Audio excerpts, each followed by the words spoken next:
Hey guys, in this video I'll be going over the top 2 at the 2014 Mr. Olympia, Phil Heath and Greene. Both presented really impressive physiques but had some noticeable flaws than in years prior, and in my opinion this Olympia was much closer than in 2013. Also, this was the year where Phil and Kai's rivalry really blossomed, as you could see the two bickering and snaring at each other throughout this entire contest, one of the reasons why this Olympia is definitely one of my personal favorites. Now, before the video does start, a like and sub would be much appreciated as it helps support the channel. With that all being said though, let's get into this video. Alright, starting off this comparison, we have the front double bicep shot, and here you can see that both look really good but present very different packages. Kai immediately draws my attention with his artistic posing, huge biceps and triceps, and great silhouette. His quads are large and defined, and he presents a really good set of calves as well. However, looking at Phil reveals that he has just as good individual body parts, if not better, but is definitely less aesthetic. He beats Kai in the overall arm region, possessing more complete forearms and more symmetrical biceps and triceps. He has larger calves, deeper cuts in the quads, and equally as small of a midsection. Speaking of the midsection though, neither guy has an outstanding set of abs, nor the shape to the waist. However, I definitely give Kai an edge due to his lack of distension. Phil looks really washed out and unaesthetic in the midsection, which does throw off the pose, but that being said, Phil is more complete overall, having better symmetry and drier condition, so I'd give him the win, but I could definitely see an argument for Kai by virtue of aesthetics. However, objectively, Phil would pull ahead. The front lat spread is a downright funny pose for Phil. Not only is he at a structural disadvantage due to his narrow clavicles, but he also scrunches his neck, which makes him look ridiculous. Ronnie would do a similar thing later on in his career. However, his dominant structure and sheer size and condition would compensate for what he lacked in posing. To be fair though, Phil does have a great set of lats, great arms and delts, and large ripped quads. However, Kai also has those things too. Sure, Kai doesn't look nearly as dry or separated in the quads, nor does he have the three-dimensional triceps and delts of Phil. However, he has the structural superiority as well as the mass where it counts, and that's namely in the lats, guys. He also has a much tighter, albeit wider midsection, which looks better than Phil's by a mile in my opinion. Overall though, Kai executes this pose with a level of comfort that Phil could really only dream of. So for that reason, I'd give it to Kai, and I do apologize guys, my allergies are terrible, so if you hear me breathing kind of excessively, that's why. The side chest is a great pose for both of these guys, as they both present some of the craziest side legs. Look at the hamstring on both of these guys, as well as the deep cuts that they present. Now, Phil has a bit more separation in the entire side leg, showcasing deeper cuts in the tie-ins. However, Kai has a larger leg overall, with an insanely impressive side hamstring and quad. The upper half might be a clear-cut victory for Phil though, as he smokes Kai in the tricep, and the brachialis thickness, has more noticeable separation in the far pec, and has a far better looking midsection from the side. Kai can't keep up in that regard, as his midsection, although hidden well, showcases the outline of a protruding circular gut, which really can't go unnoticed. Phil definitely wins the upper half due to his amazing round 3D nature, while the lower half could go either way.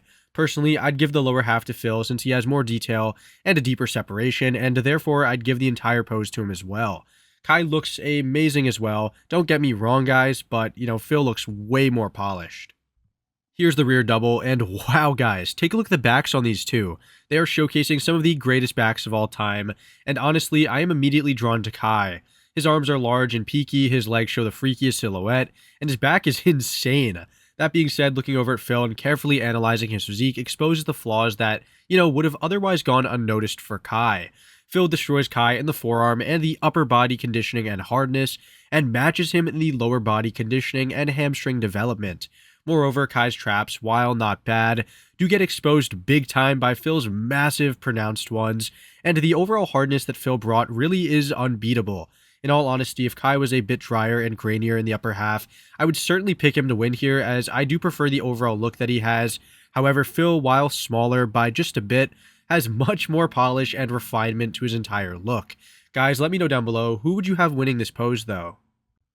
The rear lat spread is an interesting shot for Kai since he normally loses all the definition that he has in the rear double. However, in the shot you can see that he sure does have a lot of definition in the back. His traps don't look nearly as weak now, and his lower lat insertions are miles ahead of Phil's. Additionally, those outer quad sweeps of Kai are just insanely dominant, and he definitely does beat Phil on all size aspects. Phil does have an impressively three-dimensional back, presenting some pronounced traps and a super crisp lower back area. He also has a much drier condition in the glutes and hamstrings, and a better set of calves. Here's another look at the rear lat spread, and now you can see that the pronounced look to Phil's back is just insane. His back shows so much more separation and looks rock solid, whereas Kai may have more thickness and width, but doesn't show as much detail in the back. Now, Kai's lower body conditioning, while pretty good, isn't nearly as good as Phil's extremely dry and shredded condition. Guys, who do you think is winning this pose? In my opinion, I've got to give it to Phil due to his overall cleaner look. However, these back poses have been very, very difficult to judge. Here's the side tricep, and this may just be a dominant win for Phil. Kai has never really impressed me in the side tri, as his tricep is not very genetically gifted, and his structure doesn't look all too good. Sure, he has a great chest and side leg, as well as a perfectly strided tricep.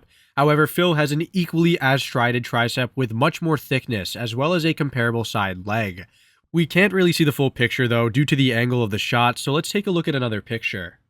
Okay, here's another look, and you may recognize the 2018 Mr. Olympia Sean Roden, who arguably is beating both guys with his, really artistic and aesthetic flow.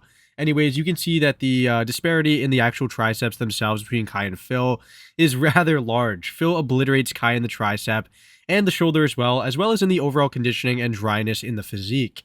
Honestly, this should come as no surprise, but Phil takes the pose. Here's the ab and thigh, and this pose might just be Kai's saving grace, as those feathered quads, more genetically gifted abs, and wider clavicles help him create a great ab and thigh pose. Phil looks really good, showcasing no real signs of distension. However, his narrow clavicles hold him a bit back. Let's take a look at a more head-on comparison so I can show you what I'm talking about. Now you guys can see the width disparity between the two. Kai has much wider clavicles and equally as impressive lats, which helps him create a great V-taper. Moreover, those feathered quads look immaculate next to Phil's arguably more separated ones. You can also notice that Phil's midsection doesn't really look perfect, whereas Kai's looks rather flawless in comparison. Personally, I'd give this one to Kai due to his superior structure and standout body parts like his quads and abs. However, Phil looks pretty good too, guys. Here's the last pose, the most muscular, and unfortunately Kai cannot secure himself a point no matter how well he executes the pose. This might actually be the best variation of the crab most muscular that I've ever seen for Kai, however he still looks rather thin in the arms. His lagging triceps and forearms don't match up with his huge biceps, his thick chest looks massive next to his smallish shoulders, and his overall look is really kind of incomplete. On the other hand, Phil has virtually zero weaknesses apart from his midsection, which does play little to no role in the pose. His quads are deeply cut and dry, his chest is thicker and more strided than Kai's, and his arms and shoulders are on a whole nother level compared to Kai, and on top of that, he is so much thicker, rounder, and fuller. Like I said, this might just be the best crab most muscular for Kai, and I'm very impressed relative to the other versions I've seen. However, compared to a prime Phil Heath, he stands no chance. So Phil walks or runs away with this pose. Alright guys, that about does it for this video. In summary, I had Phil winning 6 of the poses, whereas Kai won 2. To be fair though, the back poses were extremely close and could have gone either way depending on what you prefer, which could have resulted in a 4-4 tie potentially. I tend to lean towards conditioning, definition, and quality over quantity, but like I said, that's just my opinion. Although this was certainly closer than 2013, I still think that 2014 Phil was extremely dominant even with his messed up midsection. Anyways guys, let me know down below what you guys thought of this comparison. If you enjoyed, a like and sub would be much appreciated. And I'll see you all in the next one. Thanks for watching.